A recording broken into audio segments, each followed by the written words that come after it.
Jeeva today பார்வையாளர்களுக்கு வணக்கம். இன்றைய நேர்காணலில் அண்ணா திராவிட முன்னேற்ற கழகத்தினுடைய மகளிர் அணி துணை செயலாளர் நடிகை காயத்ரி ரகுராம் அவர்கள். மேடம் வணக்கம். வணக்கம். இப்ப ரொம்ப முக்கியமான விஷயம் இப்ப இந்த இடைத்தேர்தலில் திமுக அதிமுக என்ன ஸ்டாண்ட் எடுக்க போகுது? இப்ப இந்த 6 இடைத்தேர்தல் இப்ப கிட்டத்தட்ட காலி பண்ணிட்டாங்க, ரிசைன் பண்ணிட்டாங்க. திமுக என்ன முடிவெடுக்க போகுது, அதிமுக என்ன முடிவெடுக்க போகுது? திமுக என்ன முடிவெடுக்க போகுது, அதிமுக என்ன முடிவெடுக்க போகுது நம்ம கையில இல்ல. ஆனா என்ன பண்ணாலும் தொண்டர்களாக நான் என்ன மாதிரி பல பேர்கள் இருக்காங்க, அதிமுகக்காக உழைப்போம். ஏன்னா அதிமுக ஒரு காலத்துல எங்களுக்கு தான் சோறு போட்டுச்சு. பாஜக முன்னாடி போறதுக்கு முன்னாடிதான் எங்க ஃபேமிலியே அதிமுகவோட க்ளோஸா இருந்தோம். அப்படி இருக்கும்போது எங்களுக்கு சாப்பாடு போட்டது அதிமுக. இன்னைக்கு தமிழ்நாடு இந்த அளவுக்கு வளர்ச்சி இருக்குன்னா அது அதிமுகவோட மிகப்பெரிய அர்ப்பணிப்பு தான். ஏன்னா நம்ம கொடுத்த எலக்ட்ரிசிட்டியா இருக்கட்டும், எல்லாமே உணவுல இருந்து எல்லாமே அதிமுக பண்ணியிருக்கு. அப்படி இருக்கும்போது எனக்கு துரோகம் செய்யாத அதிமுகவை முதுகுல குத்திக்கிட்டு நான் எங்கேயுமே போக முடியாது. என்ன மாதிரி பல பேர் இருக்காங்க, அவங்க கண்டிப்பாக அதிமுக தான் வாக்களிப்பாங்கன்றது எனக்கு தெரியும். யார் நிக்க வச்சாலும் அவங்களுக்கு நாங்க உழைப்போம். டிஎம்கே ஏடிஎம்கே ஒரு அலைன்ஸ். ஆனா இந்த ஒரு விஷயம் என்னன்னா, இது விஜய் தான் பிரேக்கே பண்ணிருக்காரு. இனிமே ஃபேஸ் வேல்யூ எல்லாம் தேவையில்லை. யார் அந்த சின்னத்துல நிக்க வைக்கிறாங்களோ, காசு இருந்தாதான் நிக்கணும்னு அவசியம் இல்ல. யார் வேணா புது ஆட்கள் நிக்கலாம், மக்களுக்கு காசு கொடுத்துதான் நம்ம ஓட்டு போட வைக்கணும்னு இல்ல அப்படின்னு ஒரு இது கொண்டு வந்துட்டாரு. அப்படின்னு இருக்கும்போது கண்டிப்பாக இந்த காலத்துல ஒரு புது ஃபேஸை அடுத்த ஜெனரேஷன் யாரெல்லாம் இவங்க அதே மாவட்ட செயலாளராக உட்காந்துக்கிட்டு நான் மட்டும்தான் இங்க ஜெயிப்பேன் அப்படின்னு நினைச்சிட்டு இருந்தவங்க இன்னைக்கு புதுசா இருக்கிற அதிமுக தொண்டர்களுக்கு வாய்ப்பு கிடைக்கும். அவங்க நிப்பாங்க. ஏற்கனவே இருந்தவங்க அந்த இடத்துல விராலிமலைனா ரொம்ப நாளா காத்துட்டு இருந்திருப்பாங்க. கரூர்ல இந்த மாதிரி ஏன்னா தொடர்ந்து அவங்க தானே இருந்திருக்காங்க. போனவனே அடுத்த கட்ட ஆட்கள் உழைச்ச ஆட்களுக்கு 100%. அவங்க எதுக்கு திருப்பி விஜயபாஸ்கரை ஜெயிக்க வைக்கணும்? அவங்க எதுக்கு திருப்பி எம்ஆர் விஜயபாஸ்கரை ஜெயிக்க வைக்கணும்? அவங்க அது இல்லையே. இப்போ அடுத்த வருவாங்க, நான் ஜெயிக்கணும், அதுக்காக உழைக்கிறதுக்கு நிறைய பேர் ரெடியா இருக்காங்க. இல்ல திமுக அதிமுக ரெண்டும் ரகசிய கூட்டணி வச்சுக்கோம். திருச்சி கிழக்குல திமுகவை ஜெயிக்க வைக்க ஏடிஎம்கேவும், அம்பாசமுத்திரம் பெருந்துறை இந்த மாதிரி ஏடிஎம்கே பெல்ட்ல ஏடிஎம்கேக்கு சைலண்டா டிஎம்கேவும் ஹெல்ப் பண்ணும் அப்படிங்கிற மாதிரி சொல்றாங்களே, அது உண்மையா? அதெல்லாம் நம்மளுக்கு தெரியல. என்னை பொறுத்த வரைக்கும் மறைமுக கூட்டணி அதிமுக வச்சதே கிடையாது. ஓகேங்களா? டைரக்டா கூட்டணி வச்சா இப்படிதான் சொன்னாங்க, பாஜகவோட மறைமுக கூட்டணி அப்படின்னு சொல்லிட்டு அதிமுக சொன்னாங்க. நாங்க டைரக்டாவே தான் கூட்டணியில இருக்கோம் பாஜகவோட. அதே மாதிரிதான் நாங்க திமுகவோட கூட்டணின்னா நாங்க டைரக்டாவே சொல்லிட்டு போவோமே. நாங்க ஏன் மறைக்கணும் அத இல்லையா? அப்படின்னு இருக்கும்போது கண்டிப்பாக தமிழ்நாட்டை காப்பாற்றணும் அப்படின்ற ஒரு சூழ்நிலையில இவங்க கிட்ட இருந்து காப்பாற்றணும். இவங்களுக்கு எதுவுமே தெரியல, இவங்களால எதுவுமே செய்ய முடியல அப்படின்ற ஒரு சூழ்நிலை வரும்போது கண்டிப்பாக மக்களே அதிமுக வரணும்னு எதிர்பார்ப்பாங்க. அப்படி ஒரு சூழல் தான் அப்படி சூழல் இருக்கும், கண்டிப்பா வரும். எல்லாரும் ஏடிஎம்கே வெற்றி பெற்ற தொகுதி தான் அது எல்லாமே. ஆமா, அப்படி இருக்கும்போது கண்டிப்பாக அதிமுக ஜெயிக்கிறதுக்கு இங்க அதிக வாய்ப்பு இருக்கு. டெஃபினட்டா அதிமுக தான் வாய்ப்பு இல்லை, கண்டிப்பா ஜெயிக்கணும். ஜெயிச்சாதான் ஒரு களம் இந்த மாதிரி ஏமாத்திட்டு பேரம் பேசிட்டு இப்படி போறவங்கள தயவு செஞ்சு திருப்பியும் நீங்க ஜெயிக்க வைக்காதீங்க. அவங்க திருப்பி நிப்பாங்கன்னு நினைக்கிறீங்களா? கொடுத்தாங்கன்னா நின்னாங்கன்னா அதோட கேவலம் எதுவுமே கிடையாது. அந்த உடன்பாட்டுல தான் போறாங்கன்னு நினைக்கிறீங்க? 100% அதுதான். அதோட கேவலம் எதுவும் கிடையாது அப்படின்னு தான் நான் சொல்றேன். அங்க அமைச்சரவை ஃபுல்லா ஆயிருச்சே மேடம், எப்படி கொடுப்பாங்க? அங்கதான் ஆல்ரெடி 34 மினிஸ்டர் கிட்ட போட்டாங்களே, இப்ப இப்படி எல்லாரையும் காலி பண்ணி வச்சிருவாங்களா? தூக்கிட்டு போட்டுருவாரா விஜய்? அதுதான் என்னன்னே புரியல எனக்கு. எத்தனை பேர் அமைச்சராக முடியும்? அவரு ஐ வாஷ் அரசியல் பண்றாங்க. இங்க களத்துல எதுவுமே கன்ஸ்ட்ரக்டிவா பாலிடிக்ஸ் நடக்கல, எதுவுமே மக்கள் சார்ந்த பணிகள் இன்னும் ஆரம்பிக்கல, எல்லாமே பிரைவேட் ஆக்க போறாங்கன்னு கேள்விப்படுறேன். பல கவர்மெண்ட் ஜாப்ஸ் எல்லாமே பிரைவேட் ஆக்க போறாங்கன்னு கேள்விப்படுறோம் நம்ம. அப்படிலாம் இருக்கும்போது அப்படிலாம் ஆச்சுன்னா என்ன நடக்கும் தமிழ்நாட்டோட நிலைமை? அப்போ இப்போ கரூர்ல இறந்தவங்களுக்கு அவங்களுக்கு அரசு பண்ணி தரேன்னு சொல்றாங்க. அப்ப எந்த அடிப்படையில அவர் சொல்றாரு இல்லையா? இந்த மாதிரி பல விஷயங்கள் இருக்கு. ஆக்சுவலி சிபிஐ வழக்கு இருக்கும்போது இவர் இப்படி அரசு பண்ணினா சாட்சிகளை கலைக்கிற மாதிரி ஆகாதா? அதுதான் நான் சொல்றேன். கேஸ் இருக்கு, ஆதவர்ஜினால இருந்து எல்லாரும் அந்த வழக்கு இருக்கு. இந்த நேரத்துல அவங்க அந்த பாதிக்கப்பட்டவங்களுக்கு பணம் கொடுக்குறாங்க. எவ்வளவு ஒரு தவறான ஒரு வார்த்தை. அவங்களுக்கு எப்படி வேலை கிடைச்சவனே எப்படி எதிர்த்து பேசுவாங்க? சாட்சி சொல்ல மாட்டாங்கல்ல. இதுல ரொம்ப ரொம்ப அநியாயமான ஒரு அரசியல் நடந்துகிட்டு இருக்கு. எனக்கு அது ரொம்ப வருத்தம். என்னன்னா இவர்கிட்ட இருந்து நிஜமாலே நானுமே ஒரு பாயிண்ட்ல வந்து இவர் கண்டிப்பா ஒரு மாற்றத்தை கொண்டு வருவாருன்னு தான் நினைச்சேன். ஆனா இவர் மட்டும் தான் மாறி இருக்காரே தவிர வேற யாரும் மாறல. இங்க இருந்து பல பேர் இங்க இருந்து கூட்டிட்டு போனா அது எப்படி மாற்றமாகும்? அங்க இருந்து திமுகல இருந்து கூட்டிட்டு போனா அது எப்படி மாற்றமாகும்? அங்க இருக்கிற கூட்டணி அங்க கூட்டிட்டு போய் உட்கார வச்சிருக்கீங்கன்னா அது எப்படி மாற்றமாகும்? அதே தானே நீங்க எங்களுக்கு தரீங்க. என்ன நடந்திருக்கு? ஏதாவது மாறி இருக்கா? சாக்கடை கிளியர் பண்ணீங்களா? ஏதாவது பண்ணிருக்கீங்களா? எதுவுமே இல்லையே. கரண்ட் கூட உங்களால கரெக்டா கொடுக்க முடியலையே அப்படின்னு இருக்கும்போது இதெல்லாம் வந்து சிந்திச்சு பார்க்கும்போது கண்டிப்பா இது வந்து ஒரு ஒரு டெட் எண்ட்ல தான் நம்ம போய்கிட்டு இருக்கோம். ஒரு ஒரு ஒரு இக்கட்டான சூழ்நிலைக்கு தள்ளப்படுவோமோன்ற ஒரு பயம் இருக்கு. இந்த நிலையில அண்ணாமலை தனி கட்சி ஆரம்பிச்சாரு. அதுல இருந்து பல்வேறு விவாதங்கள் வருது. இவர் தனி கட்சி ஆரம்பிக்கிறாரு, எந்த சார்பும் இல்லாம இளைஞர்களை ஈர்க்கிறாருன்னு ஒண்ணு. இல்லைங்க, பாஜகவுடைய பிராக்சி கட்சி ஒண்ணு, இளைஞர்கள் யாரும் பாஜக இல்ல, விஜய் கிட்ட இன்னைக்கு இளைஞர்கள் போயிருக்காங்க, இந்த ஜென்சி கிட்ஸ் இளைஞர்களை ஈர்ப்பதற்கு ஒரு முகம் தேவை, அதுக்கு தான் அண்ணாமலை பாஜக ஆசீர்வாதத்தில் ஆரம்பிக்கிறாருங்கிறாங்க. எந்த அடிப்பில் போவாருங்க? பல பேர் இல்லைங்க, எடப்பாடி ஓட்டுங்க, கவுண்டர் லாபி இருக்குங்க, ஏடிஎம்கேவுடைய லிங்க் போக வாய்ப்பு இருக்கு, இல்ல ஏடிஎம்கேவை கைப்பற்ற வாய்ப்பு இருக்கு, இப்படின்னு பல்வேறு விஷயங்கள் அண்ணாமலை பத்தி சொல்றாங்க. எப்படி இருக்கும்னு பாக்குறீங்க அண்ணாமலை? அது யாரோட தெய்வுல வந்தாரு, யாரோட இதுல வந்து அரசியல் கட்சி ஆரம்பிக்க போறாரா இல்லையான்னு நம்மளுக்கு இன்னும் தெரியல.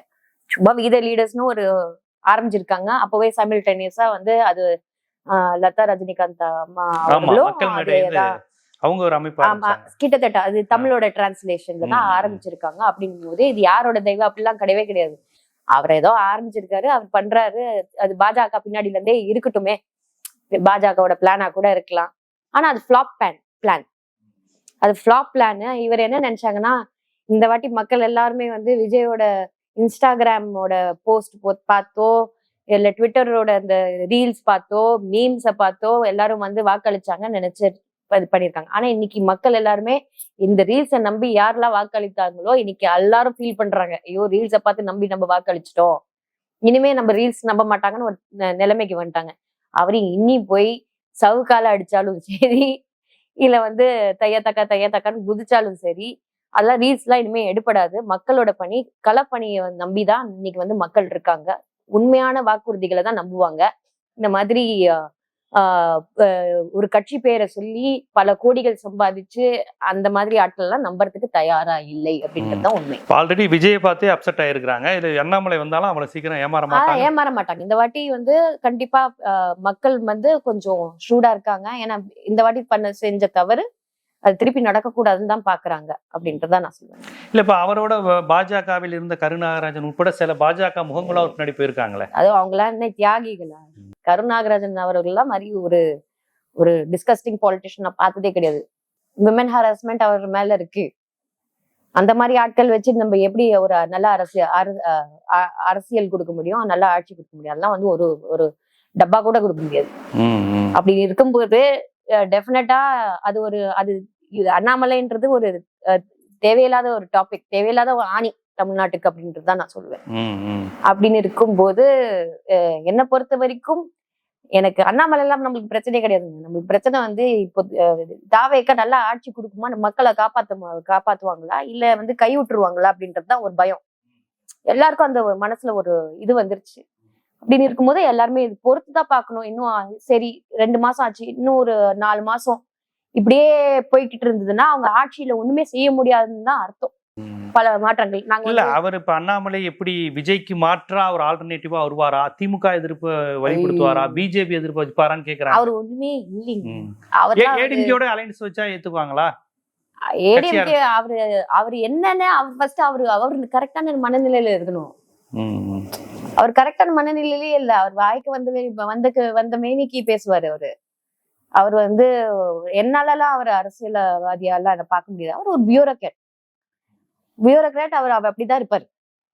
சோ அப்படி இருக்கும்போது அவர் வந்து அரசியல் எல்லாம் கரெக்டா கொடுக்க முடியும் அப்படின்லாம் என்னால சொல்ல முடியாது. அவர் வந்து சும்மா பேசுறாரு. இப்ப இருக்கிற அந்த கிரிஞ்சு இப்ப ஜென்சி லாங்குவேஜ்ல பேசுறாரு. ஆனா அது வந்து ஜென்சிலாம் இதை நம்பிலாம் இப்ப ஓட்டு போட மாட்டாங்க அப்படின்றதுதான் இந்த வாட்டி போட்டதே தப்புன்னு தான் எல்லாருமே நினைக்கிறாங்க.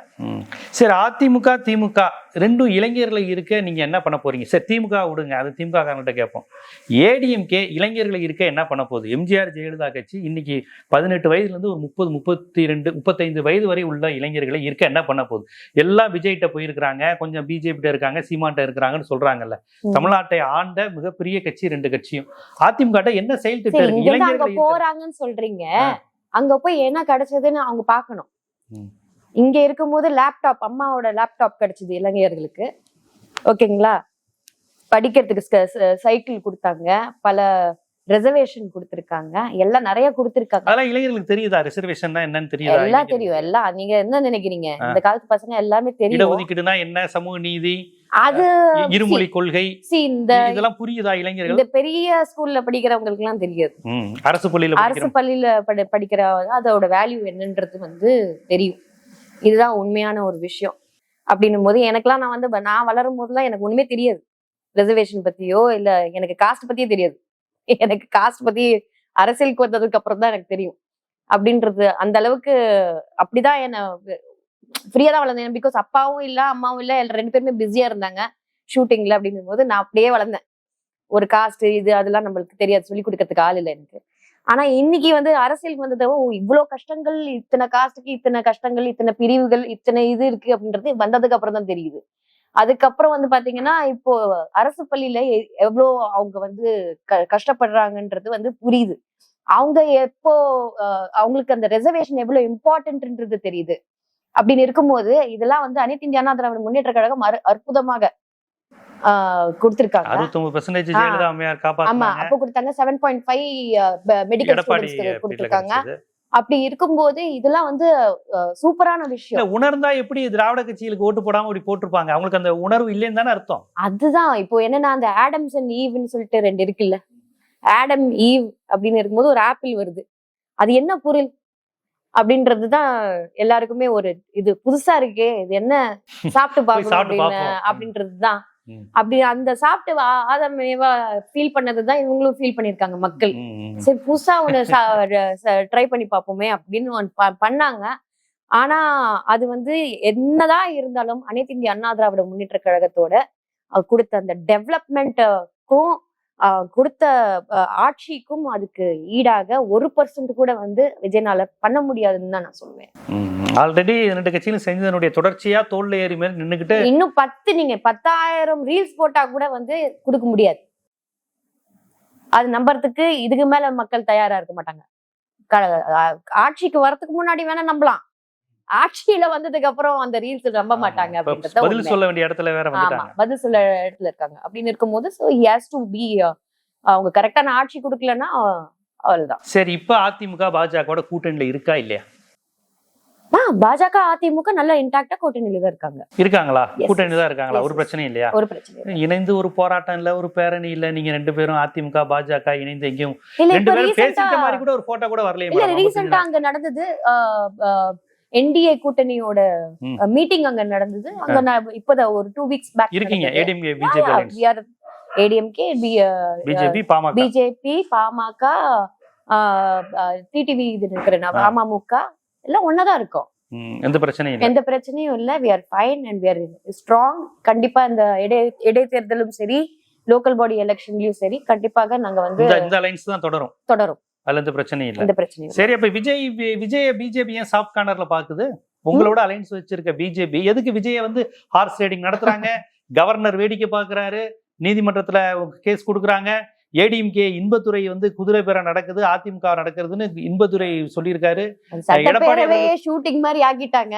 இல்ல, இதெல்லாம் இன்பதுரை சொல்றாரு. உங்க கட்சி சட்டத்துறை செயலாளர் டெல்லியில கேஸ் கொடுக்குறாரு. ராஜினாமா செய்வதே கட்சி தாவல் தடை சட்டம் படி அதுவும் தப்புதாங்கிறாரு. இது ரொம்ப தப்பானதுங்கிறாரு.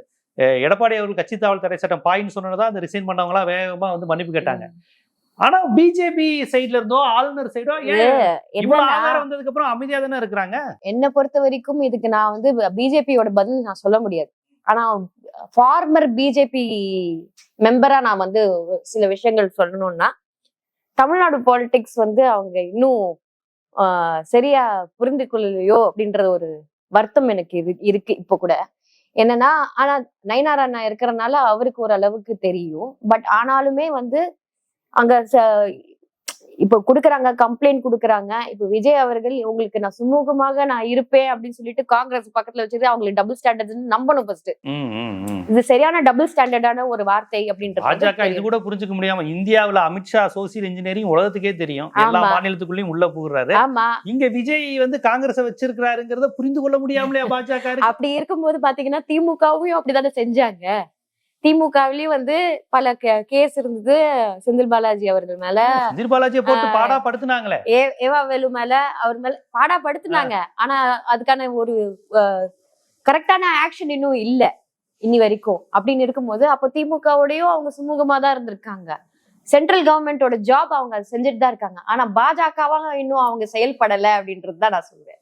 சென்ட்ரல் கவர்மெண்ட் தான் செயல்படுறாங்க, பாஜக இங்க வந்து பாஜகவாக இங்க செயல்படல அப்படின்றது அது என்னன்னு தெரியல. அது கவர்மெண்ட்ல ஓகே, அது ஒரு மக்கள் செல்வாக்குள்ள இதா இருந்தது. இவங்க ஆட்சி குதிரை பேரை நடத்தி தான் தான் நாற்காலியை வலுப்படுத்திக் கொள்கிறாங்க. அது சட்ட ரீதியா தப்பா இருக்கு. வைகோவே வாக்குமூலம் கொடுத்துட்டாரு. நேத்து கோவில்பட்டி எம்எல்ஏவை இழுத்திருக்காங்கன்னு ஓப்பனாவே நாங்க ராஜினாமா செய்ய வைப்போம்னு ஒருத்தர் மேடையிலே பேசிட்டாரு. அதெல்லாம் சட்டப்படி தப்புன்னு கூட அவங்களுக்கு தெரியல. தாவைக்காரர் இவ்வளவு வீடியோ எவிடன்ஸ் வந்திருக்கு. ஆளுநர் கையில கேஸ் போயிருச்சு. இவ்வளவு ஹார்ஸ் ரைடிங் நடக்குது. சிபிஐ வரைக்கும் போயிருக்கு, சுப்ரீம் கோர்ட்லயும் போயிருக்கு. சரி, அவ்வளவு போயுமே அவங்க வேடிக்கை தானே பாக்குறாங்க பாஜக. அதான் கேக்குறேன், அப்ப டைப் உங்களோட நீங்க கூட்டணி வச்சுட்டு விஜயோட டைப்ல இருக்காங்களா பிஜேபின்னு கேக்குறாங்க. என்னதான் நடக்குதுன்னு பாக்கலான்னு தான் இருக்காங்க. என்னதான் நடக்குதுன்னு பாக்கலாம். 120 சீட் வாங்குற வரையும் வெயிட் பண்றாங்களோ? இப்படியாவது குதிரை பேரை நடத்தி அது செஞ்சாங்கன்னா அது ரொம்ப தவறா இருக்கும் அப்படின்றதுதான் நான் சொல்லுவேன். பாஜக திட்டங்களை எல்லாம் கொண்டு வந்துடலாம்ல, பாஜக திட்டங்களை எல்லாம் கொண்டு வந்துடலாம்ல. என்ன திட்டங்கள் கொண்டு வரலாம்?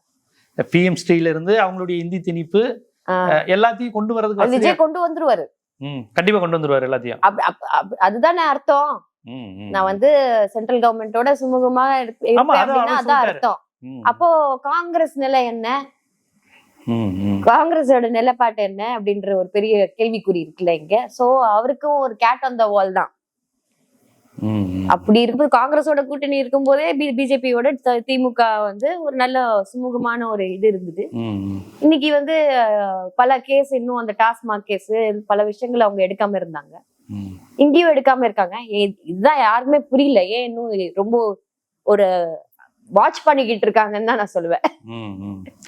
பார்ப்போம் எப்படி இந்த மாநில அரசு செயல்படுகிறது, மைய அரசு என்ன நடவடிக்கை எடுக்க போகுது, உங்க அதிமுக தேர்தல் நிலைப்பாடுகள் வருங்காலத்தில் எப்படியெல்லாம் இருக்க போகுதுங்கிறத ரொம்ப விரிவா நுட்பமா உங்களது பார்வை அனுபவங்கள் இருந்து மக்களுக்கு எடுத்து வச்சிங்க. நன்றி. நன்றி.